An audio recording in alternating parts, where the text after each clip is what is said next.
are here at EACVI teaching course in Belgrade, multimodality imaging in emergency cardiovascular care, and I have a great pleasure to speak with Professor Donal from Rennes University, France. Welcome, Professor, to Belgrade, and thank you for your time to answer our questions. Thank you very much. First question, what do you consider as acute valve emergencies? Actually, this is a hot topic because nowadays we have new devices that we can implant in emergency. We have also large progress in surgery, in cardiac surgery. So we are able to cure patients that we were not able to treat in the past.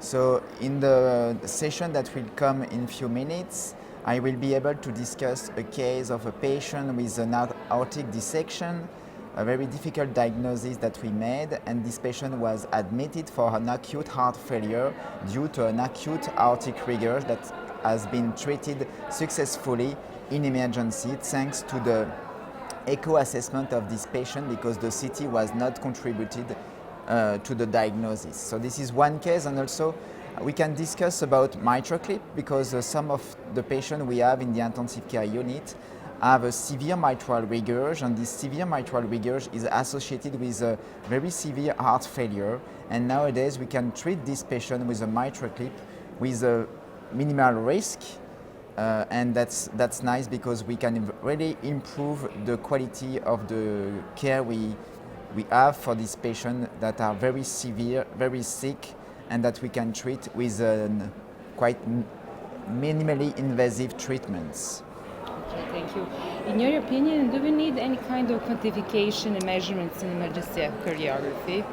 I think that it's important to keep in mind that when we use the ultrasound techniques in emergency, we are physicians, we are specialists in cardiology, and we have to think about what we are saying thanks to the ultrasound techniques we use.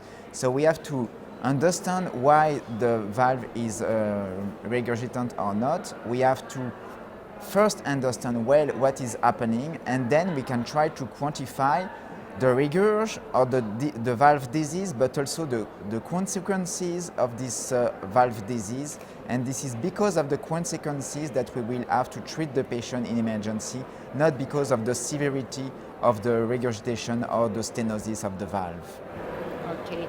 The EACVI recently published expert consensus for standardization of adult transthoracic cardiographic report. What was the aim of that document? That's very important actually because we know that echocardiography is a great technique. We know a lot about handheld ultrasound devices.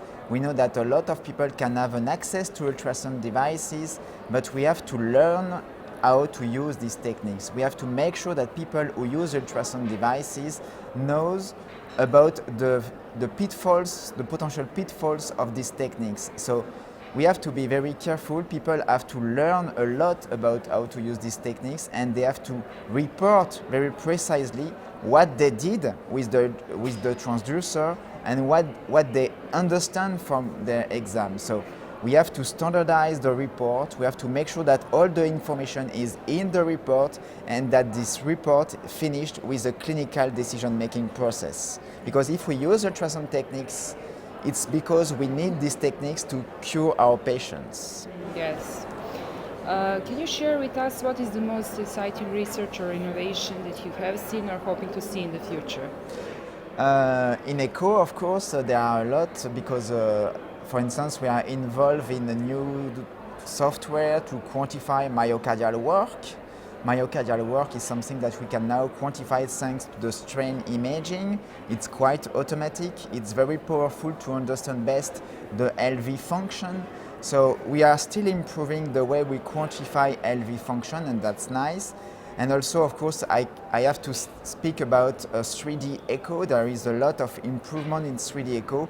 Perhaps you know that we have new platforms with very high frame rate in 3D. So the quality is improving, the color 3D is improving. So I'm very optimistic that echo will still be alive in the upcoming years. Of course. And the last question, we all know that being physician is a very time-consuming profession. Do you have any free time for your friends and family? It's a difficult question, of course. Actually, I can answer not exactly to the question, but I'm eager to be part of the EACVI because it's a way for me to meet people like we are doing today in Belgrade. It's nice to be in Belgrade. It's nice to share what we are doing during the week. So I think that we have an incredible chance to be physician, to be scientist, to be teacher, because we can meet people, we can share what we are believing in, and that's the most important for me. Okay, thank you very much, Professor, for your time. Hope that you will enjoy the rest of the course. Thank you very much. Okay.